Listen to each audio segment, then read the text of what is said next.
Hi, I'm Mitch. Thank you for joining us today on the Restoration Road, where my guest is Christiana Danielle. Christiana and I go back to a Huntington University chapel where I was walking in the foyer and I heard this incredible voice. And it was Christiana as a freshman rehearsing for the songs that were going to be sung in that worship service. I walked up to that shy girl and I asked her if she would sing for me to close my message, and she agreed. And little did I know that God had used that as a moment of confidence in her life. Christiana is one of the most amazing beacons of light I've ever encountered. When she walks into a room, it brightens up.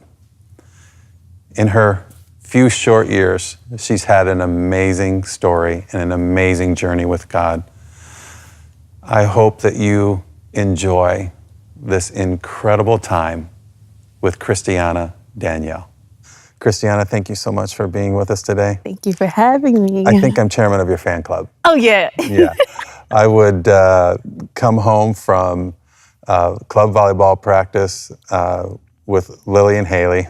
We'd go to the DVR. We didn't know what happened yet, and we'd watch you do your thing on The Voice. Thank you. And man, we were singing what you were singing, especially when you did the Stone song.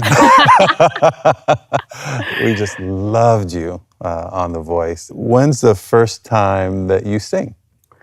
I started singing, I was told, I don't remember, but when I was like 5 or something. Wow.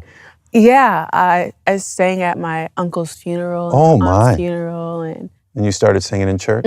I started singing in church.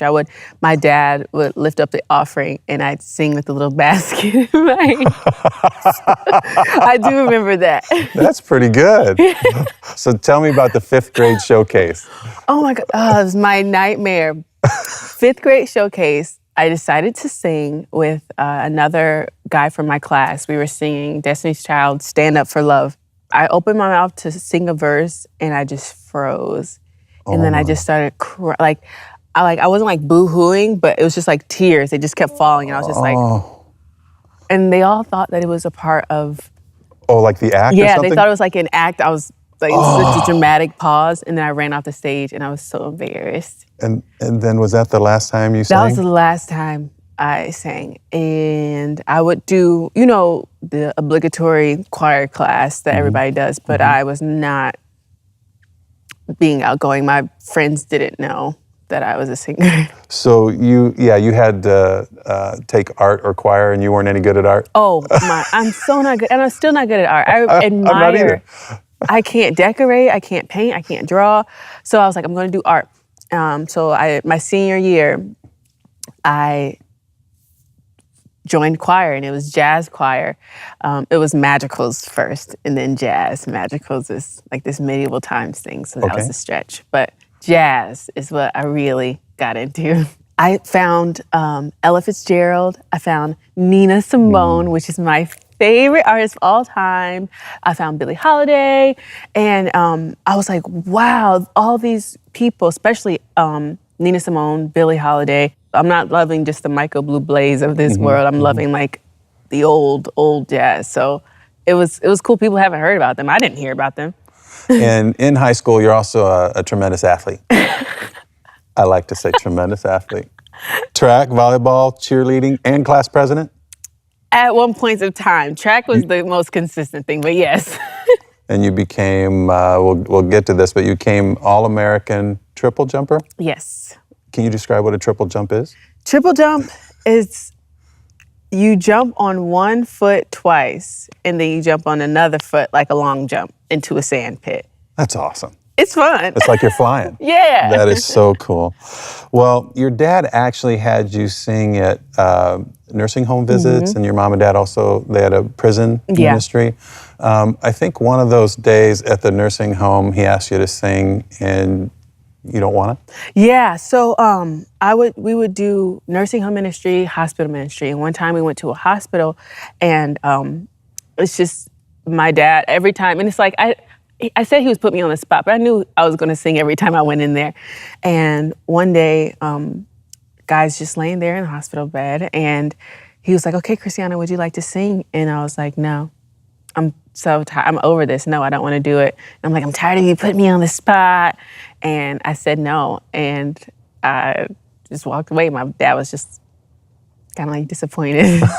And what was going on inside you think? Yeah, I don't know. I had this strong urge to just, I'm like, this is my voice and I can use it whenever I want. And I'm tired of doing this. And I don't know why I got so indignant and like rebellious, but I was just like, no, I don't want to do it. And that was the only singing that I was doing. I would sing at church in the praise team, and then I would do this with my dad. And I don't know why I was so adamant about not doing it anymore. But your senior year, you get a virus. Yes. And what happens? So October of my senior year, I get really sick, and I would get strep throat maybe like 2 times a year. I would get it often. And so I'm like, it kind of feels like strep throat, but it doesn't. So I went to the doctor, and I tested negative for strep. They tested me for mono. They tested me for leukemia because my white blood cell count was extremely high. So they were like, okay, we don't know what's going on. Go home, rest, and if things get worse, go to the hospital. The next morning, I woke up and it was hard for me to breathe because my tonsils were so infected and swollen that they were like almost touching. Oh my. And so I go to the hospital, and it was taking forever for us to be seen. And my mom was like, open your mouth, show them. And as soon as I opened my mouth, they hurry up and put me in a hospital bed. Carmen takes charge. Yeah, Mom, I'm telling you. And they admit me, and I'm 17 years old in the pediatric unit. So everything looks so small. And then it was hard for me to swallow. And so after being on the pediatric floor for a couple of days, they were like, okay, we're gonna put you in ICU because we don't wanna do surgery yet because it's so infected. We're scared, that it'll just get too messy. So I was in ICU for a couple of days, and they're like, when you're able to swallow, then you're gonna be put down to the regular floor. And so I finally swallowed some water. I was like, okay, can you bring him in here? I swallowed some water, I'm ready to go. And I might have been down back on the regular floor for maybe 10, 15 minutes, and my throat completely closed, and I couldn't breathe at all. Oh no. And they had to rush me into surgery. Like in 2 minutes, they had me down and under the anesthesia. And what'd they have to do? They did your standard tonsillectomy and took out my adenoids, but the danger in it was that it was so infected that they were scared I was gonna, bleed. It's my, my throat. And so they were waiting for my infection to calm down for them to take them out. But when my throat closed, they had no choice. And so that was the dangerous part about it. Yeah. And then did the doctor say anything about that you would not be able to sing or? So I'm in the recovery room, and my parents are next to me. The doctor comes up and they're like, okay, the surgery went a lot better than we thought. But is she like a singer? Is she a speaker? And my mom was like, she sings. Why? And they said it was, I made it out of surgery, but there's going to be a lot of scar tissue because the infection was so deep and so bad. And so I was going to have permanent hoarseness when I talked, and I wasn't going to be able to sing anymore because of all the scar tissue.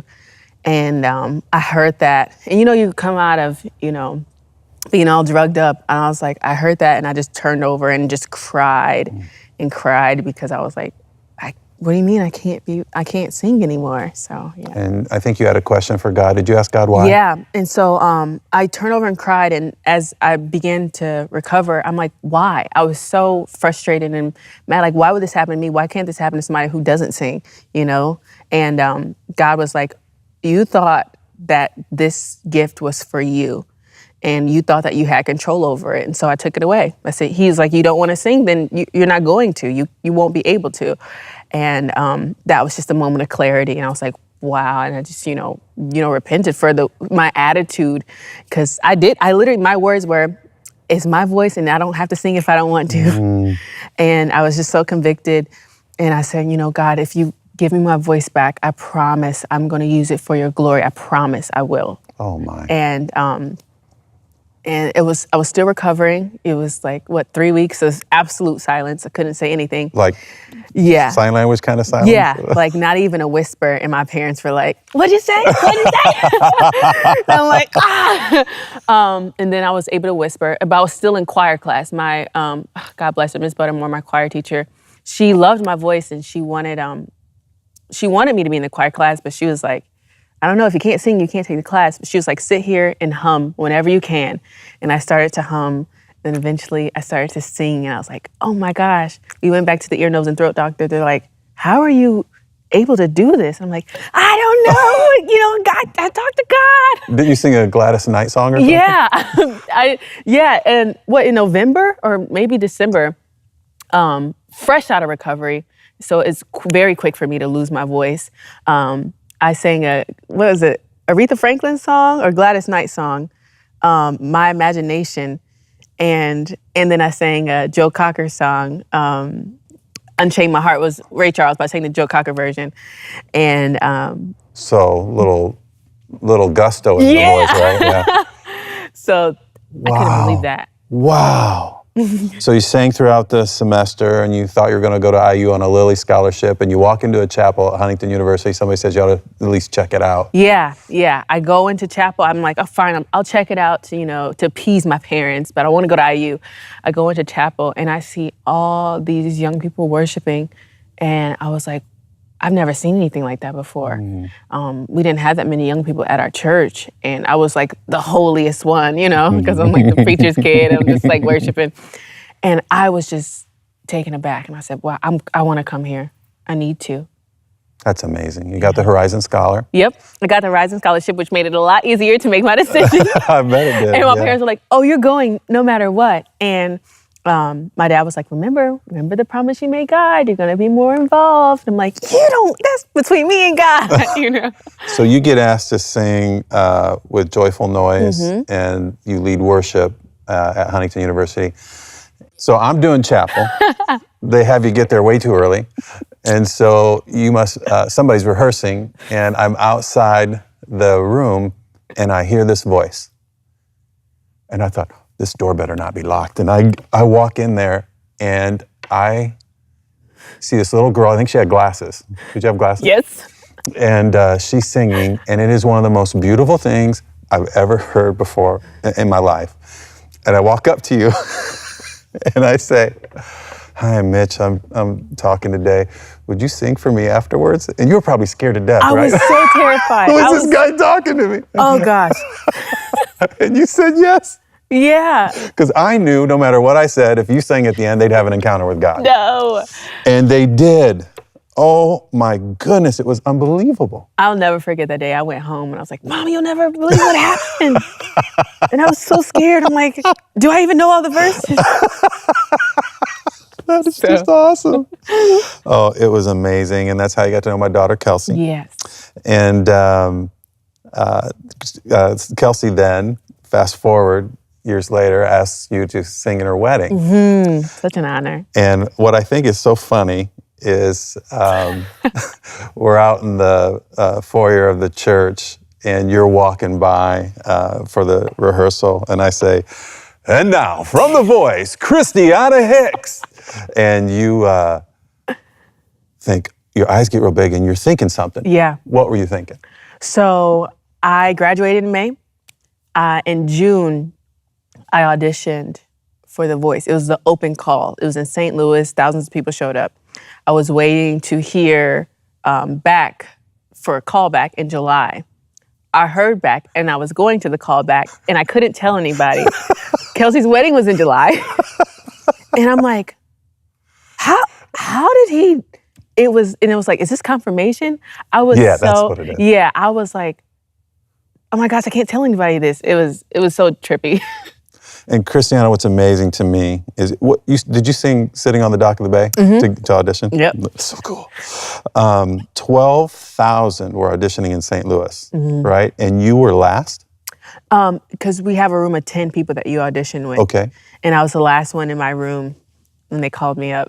And then they say everyone but Christiana may leave? Yeah. I was like, oh gosh. And out of 60,000 auditions, you get handed a red ticket. And that means you're going. All right, so we all watch you, and it's an unbelievable thing to watch unfold. But you feel drawn to Alicia Keys. I'd like you to talk about that relationship. Yeah, I actually, funny story, I wanted Blake. Blake was the only person that didn't turn around. But thank God Blake didn't turn around. Is that true? Yeah. Oh my goodness. Because I'm thinking he works with country artists and he works with artists that are really different. Yeah. And I feel like he really give me the space to just be who I am.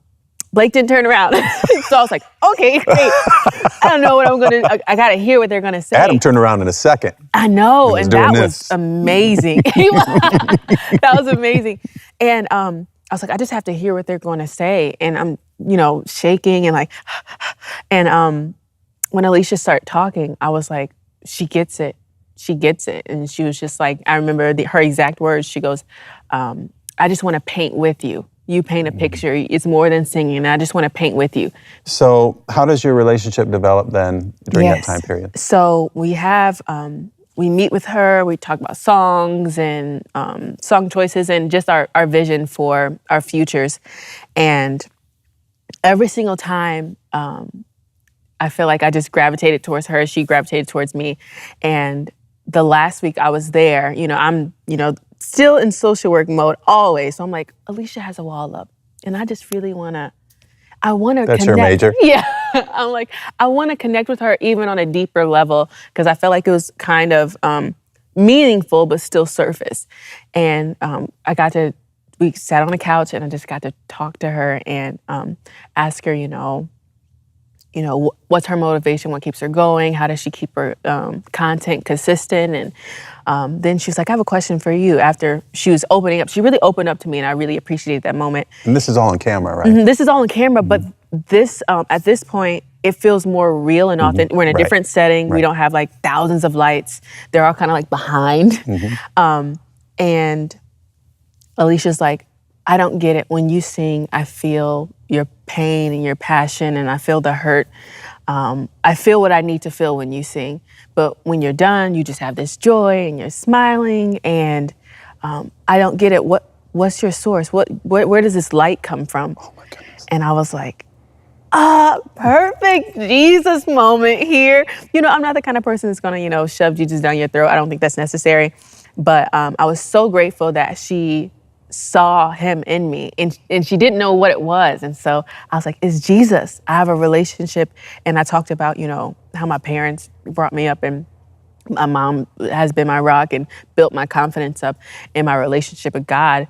He's the joy. Joy is what you see when you see me because I'm not always happy. I've gone through things. I've had painful times and that's what I can put in my music. But it's the light of God. And she was just blown away. Yeah, how did she respond? She was like, wow, well, it's working. Wow, he's working. And I'm like, he can work in you too. I just want to be like, do you want to accept Jesus? So yeah. And did she tell the camera guys? Yeah, afterwards, she was like, yo, I need this on tape. I need to get this tape. And so, yeah. Wow, that is just awesome. You make it to the top 10. Were you singing Ain't No Sunshine When She's Gone? That was, oh man, that was awesome. So you make it to the top 10. And doesn't feel right that you're not going further. But you had developed relationships with other singers. The stage people had watched you. And when you're not going further, they got a little routine for you, right? Yeah. No, we're not, I can say this. When we're not going further, we see a psychologist just to make sure you're okay. We're okay. And I'm like, yeah, I'm really grateful for the opportunities. I was going to stay here for as long as God wanted me to be here, so I'm fine. And he's like, but are you really okay? And I'm like, yeah. And he was like, this is the best that somebody has taken this kind of news. A lot of people take it really hard, and I just can't believe that you're fine. I'm like, yeah, I'm good. I'm like consoling the staff and like, they're like, this isn't right. And they're crying. That's what I was doing. I'm like, it's okay. Like, I'm fine. So yeah. And then was it Freddie? Was he a producer? Or? Yeah, he was one of the, he worked on he was part of the crew. And what did he say to you? he said to my mom, she just never changed. She was always her, and I'm just so sad to see her leave. And I was just like, it's okay. I think he called you such a light. Oh yes, yeah, and then and that so the light that kept coming up, and he was like, he was like, you're such a light, and I was like, thank you, Jesus. Like, people are seeing you. They don't even realize it, but they're seeing you. You talked about how I'm not going to force Jesus down your throat, but then you also talked about how you were ready, willing, and able when Alicia served up that question to you. It makes me think of 1 Peter 3:15, in your heart, set apart Christ as Lord. Yes. Always be prepared to give an answer to anyone who asks you, because they're asking because you were the light first, his light in you. And do this with gentleness and respect. How do you live that out with the celebrity that's come your way? How do you continue to live that out? I know who I am, and I know the work that God has done, and it was just a matter of me being obedient. My story is not just like everybody else's. A lot of people, that I met, they've been in the industry for 10 years. They've been, doing background for these people, and working and being homeless and working, and I just step out on faith. I'm just a girl taking a year off, preparing for my master's program, and God tells me to audition. And it's strictly obedience, and I will never, ever take the glory for it. I remember when I was in the hospital bed. I remember when I didn't have a voice, and I know that my gifts are directly tied to God. I won't even act like they're not. So I think that's what keeps me grounded. It's just because it's God. It's all God, and I'm not going to take the credit for it. It's just so strange. It's powerful. It's amazing how you told God, I'll use this for you if you give it back to me, and how you are doing that. You sold out the Clyde Theater in Fort Wayne, and among many other appearances that you've done. But most people, it seems like they would leave The Voice with the success you had, and they would pursue, I gotta have a label, I gotta get my album out there. But you're doing something different. You're gonna get your master's in social work at Rutgers, and then get your doctorate, and you have a passion inside you. I'd like you to share that. Yes, I have a passion for mental health, and I graduated with my bachelor's in social work, and my plan before The Voice was take a year off, then go get your master's, go get your PhD, become a researcher for Black mental health, and just create awareness everywhere. Partner with hospitals and schools and universities. And when I decided to take the year off, God was like, I want you to sing more. Be bold. Do that. You've accomplished this. You got your bachelor's. Be bold. And so I did that. And as we were filming, we had a day off, and all the people were like, let's go to the pool. And I'm like, I have to finish my application. They're like, for what? You're here. Don't go to school. Yeah, you've already arrived. And I'm like, I'm going to Rutgers next summer. I start my graduate program for mental health. And as this year's unfolded, I've been able to pair my passions and sing and then create awareness. And I've written songs about depression and anxiety, and I've sang songs about affirmation. And God's put me at this point where I'm reaching so many different people, and they'll come to me, and I didn't even see them in the crowd, in the audience, and they come up and they're crying and like, thank you for saying that. And it just opens the door for us to have more conversations and create that awareness. And also I want God to shine through me in whatever situation, whatever setup I'm in, whether I'm in a church or whether I'm in a school and we can't even mention God. I was just in that situation, couldn't even mention God. But just to see that light and provoke them to ask, what it is. And then for the places that are completely free, I'm shouting it from the rooftop. Amen. I have a purpose, and God sent me here to do this. So yeah.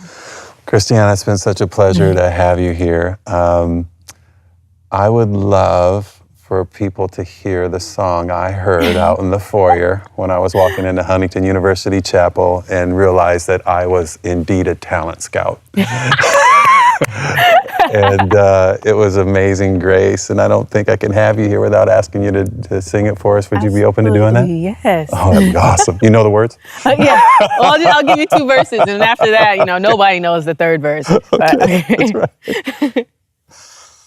Amazing grace, how sweet the sound that saved a wretch like me. I once was lost, but now I'm found. Was blind, but now I see. 'Twas grace that taught my heart to fear, and grace my fears relieved. How precious did that grace appear the hour I first believed. Oh, I love you. God is You good. are awesome. God is good. 1 Peter 4:10 says that we should use whatever gift we have received to serve others, faithfully administering God's grace in its various forms. That's what Christiana has done, and that's what God is asking you to do. Would you surrender that gift to His stewardship today? When I served as a teaching pastor at Black Hawk Ministries, I noticed the power of transformation that took place in small life groups. Sometimes they were gender specific with just a couple guys or a couple women meeting to do a Bible study, and sometimes it was couples or families or larger groups getting together to walk through something in the Bible. And I saw the power of content being available for those gatherings to be used by God. And so what I've tried to do is take every single episode on the Restoration Road and include it with worksheets that are available for your life group. So you can watch a series of episodes and have a worksheet that will guide you through some biblical thoughts and principles and ideas that you can apply to your life. And I found that this is how God uses the people of God, the Spirit of God, and His Word to make us new again.